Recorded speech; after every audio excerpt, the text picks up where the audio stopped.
It's the discipline of the mind, it's the discipline spiritually, and it's the discipline physically. The passion always comes after. The passion is the cherry on top. I even ask myself to this day, how did it happen? I had no idea what ballet was. I had never seen it on TV. I did everything that my two brothers did. I was convinced that I'm a boy.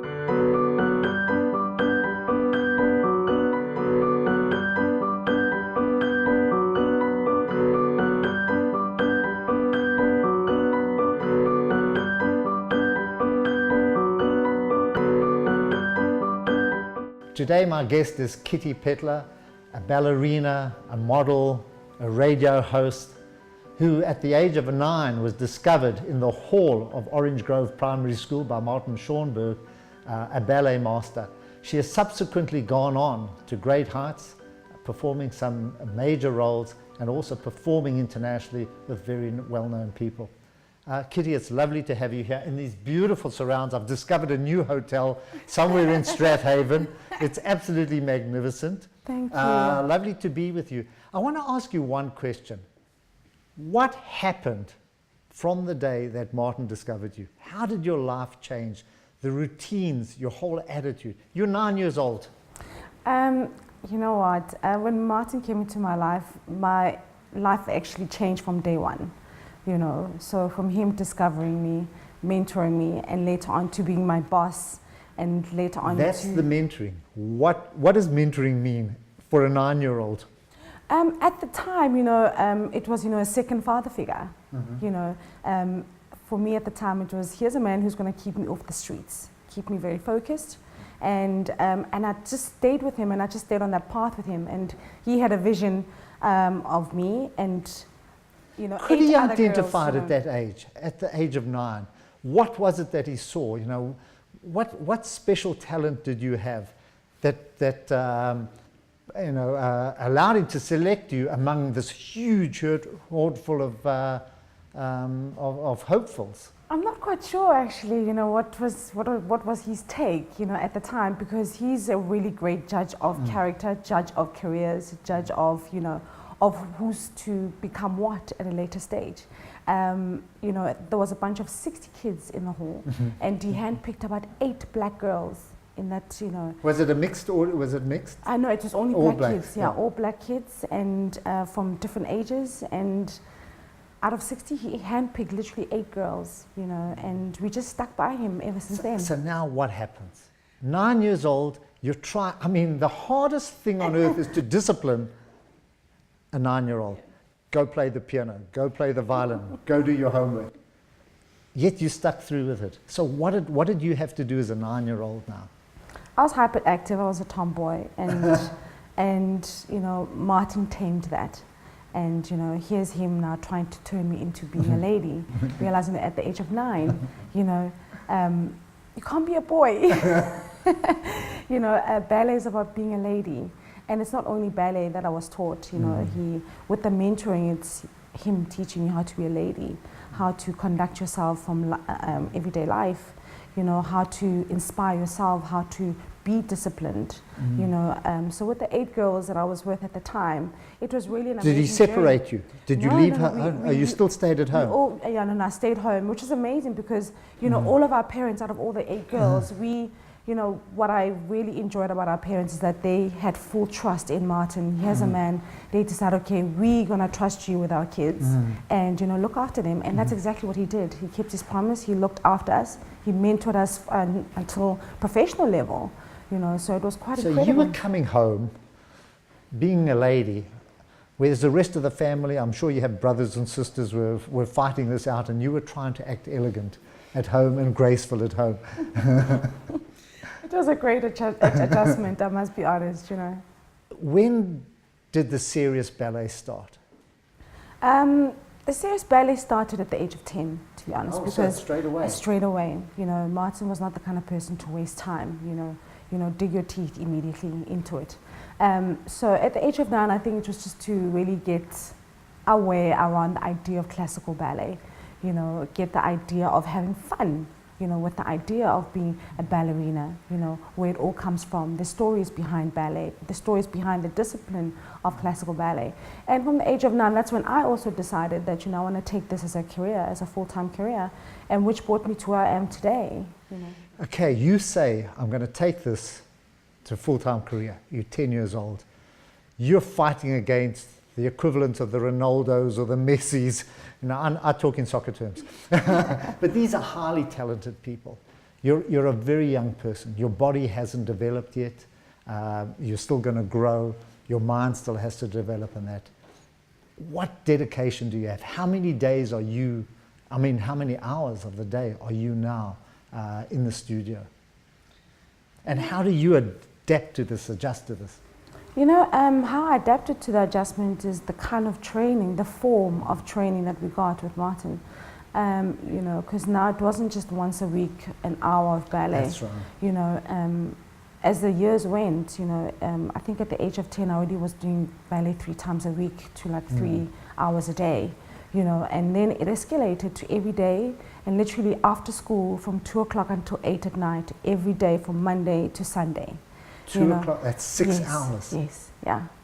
2 o'clock to 8 o'clock at night. And could you cope with it? I mean, did you cope with it? Well, I did cope, you know, because which brought me to where I am today. You know, I'm really grateful because, you know, it's the intensity of the kind of training we got, which allowed me to build a thick skin for the arts. Thick skin? Yeah, thick skin. You have to have a thick skin. You have to, you know, because it's not the kind of art form for faint hearts, you know. So, and also I was very fortunate to have that kind of guidance and that kind of mentorship.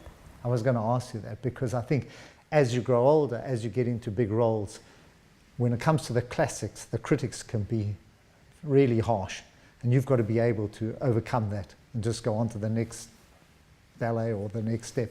Absolutely, because I mean he prepared us for what's to come in the future, you know, because I mean I traveled a lot with Martin. The company, then he formed a youth company called Ballet Theatre African, and then that was still a youth company, and then we became professional with him as well.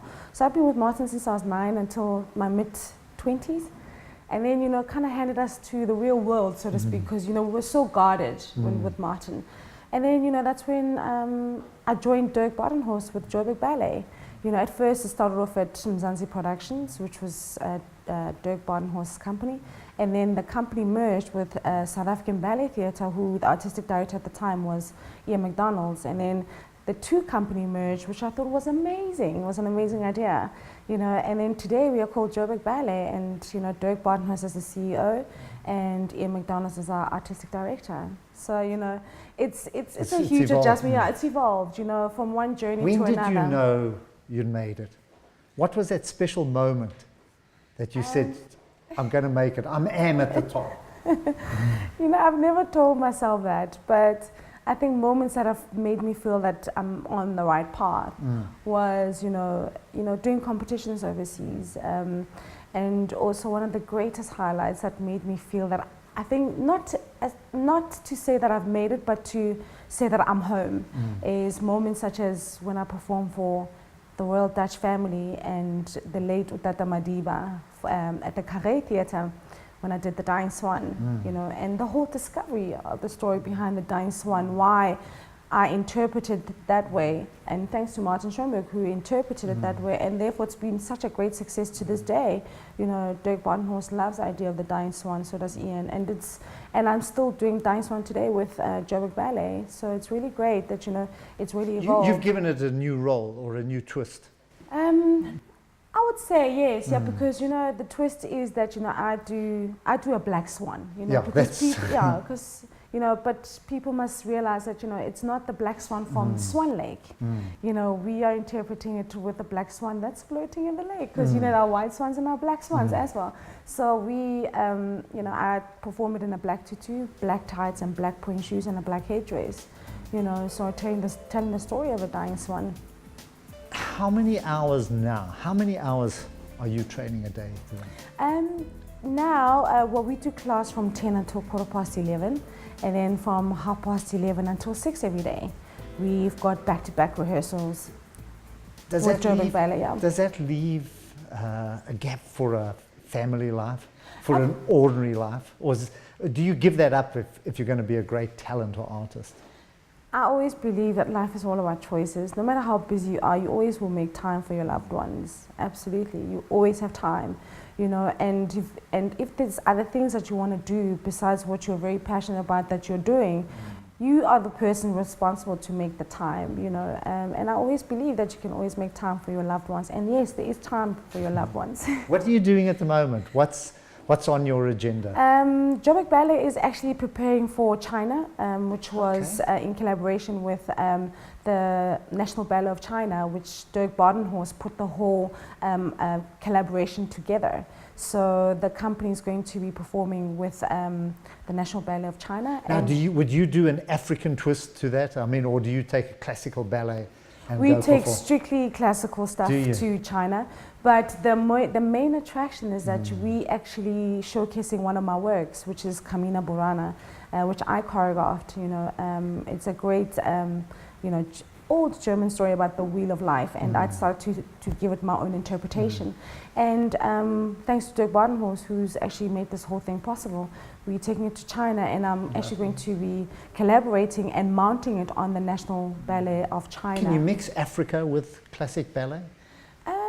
To a certain extent, I guess you can, you know. It also depends how vast your creativity is as a choreographer or as a dancer or as an artistic director. And I believe anything is possible because, you know, our country has come such a long way, you know, and it's not about ballet being a westernized art anymore. You know, I think ballet is for the world, ballet is for Africa, ballet is for South Africa. That's what I'm saying. Can you adapt it? Absolutely. Can you adapt the moves and the classical moves? Absolutely, you can. So what music are you listening to on your iPod at the moment? Right now, I'm loving Gregory Porter at the moment. He's a great jazz musician, and he was actually here not so long ago for the Joy of Jazz. Absolutely love him. Love him. Can you dance? Street dancing? No, I've got 2 left feet. I can only do contemporary. Because you know, I had ballet. visions when I was here. I want to go on, come Strictly Dancing with you. I want you to be able to help me get through this, because I'm not exposed to ballet. I can't dance at all. And I thought, if there's one chance I have, it's today. Let me be honest with you. I think between the two of us, we'd be on the same wavelength. Because I've got 2 left feet. But anyway, you know, it's always good to try. Well, I was a soccer player. To have 2 left feet would have been pretty good. Listen, you know what? Actually, soccer players today, they do a lot of classical ballets to improve their skill, you know. So Gives them the grace. there's something for you. You know, maybe if you're thinking of going back to soccer, you know, come join us at Joburg Ballet and do a few ballet classes. Kitty, we're going to have to wrap up now. It's Thank been an you. absolute pleasure being with you. You've been with a very elegant, very graceful Kitty Phetla, and you've been with a very bumbling David Shapiro. Thanks for being with us.